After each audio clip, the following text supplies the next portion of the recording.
Ever found yourself staring at your bank statement, wondering where all your money went?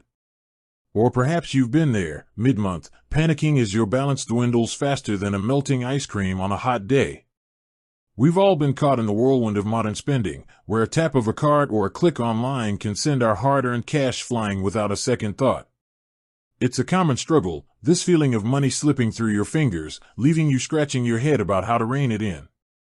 The truth is, in an increasingly cashless society, where transactions are instant and often invisible, it's easier than ever to lose track. We're bombarded with temptations, online sales, subscription services, delicious takeaways just a few taps away. The traditional methods of budgeting, like diligently noting down every expense in a ledger or spreadsheet, can feel cumbersome and outdated. They often involve a lot of hindsight, telling you where your money went rather than helping you decide where it should go. And let's be honest, who has the time or the discipline to manually track every single coffee, every spontaneous purchase? This is where the power of modern banking, specifically digital-first banks like Monzo, comes into play. They're designed to be more than just a place to hold your money. They're tools to help you understand, control, and ultimately, master your finances. Today, we're diving deep into one of Monzo's most powerful yet often underutilized features, setting spending limits.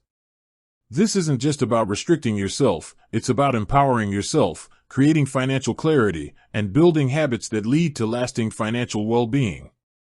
Think of spending limits not as handcuffs, but as guardrails.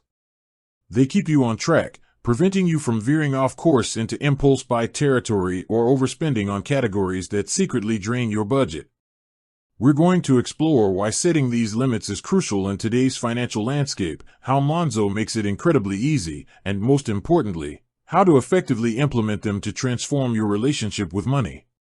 So, let's get into the nitty-gritty of why this matters. The fundamental problem many of us face is a lack of awareness.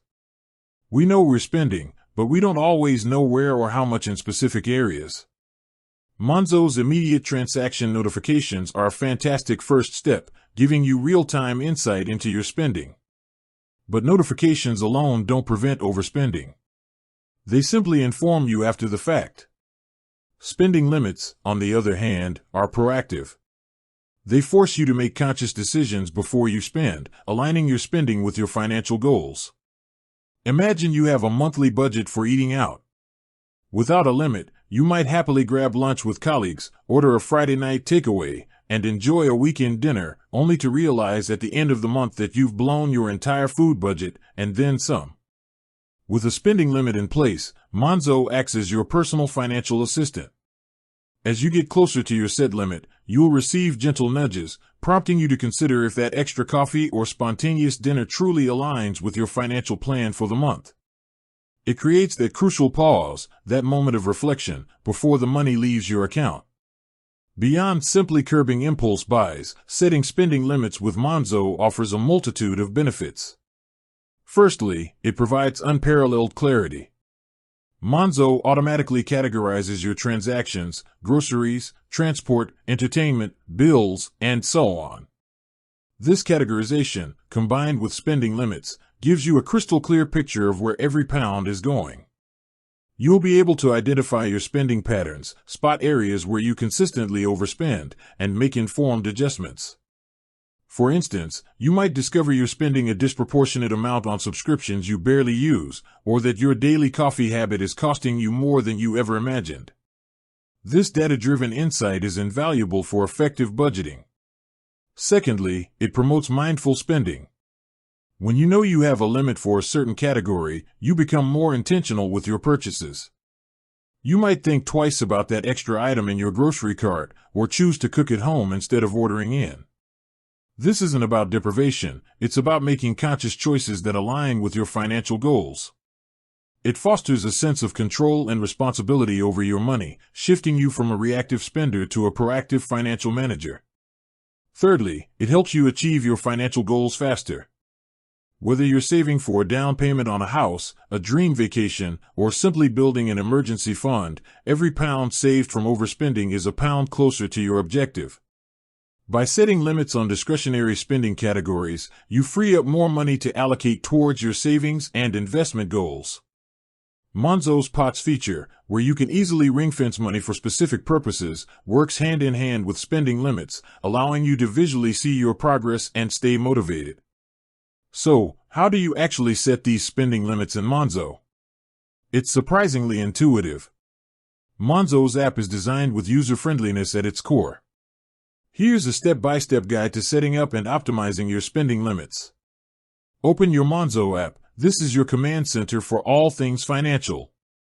Navigate to the Trends tab. This is where Monzo aggregates all your spending data. It's usually found in the bottom navigation bar. Explore your spending. Before setting limits, take some time to review your past spending. Monzo automatically categorizes your transactions, giving you a detailed breakdown of where your money has gone over the last month or even longer. This step is crucial for understanding your current habits and identifying areas where limits would be most beneficial. For example, if you see a consistently high spend in eating out or shopping, those are prime candidates for setting limits. Select a category to set a limit. Within the Trends tab, you'll see a list of your spending categories. Tap on the category you want to restrict. Set your target. Once you've selected a category, you'll see an option to set a target or set a budget for that specific category. This is where you input the maximum amount you want to spend on that category for the month. Be realistic but also challenging. If you consistently spend £500 on groceries, try setting a limit of £450 and see if you can stick to it. You can always adjust it later.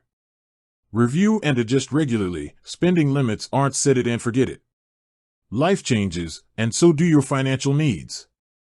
Make it a habit to review your spending limits at the beginning of each month, or even weekly.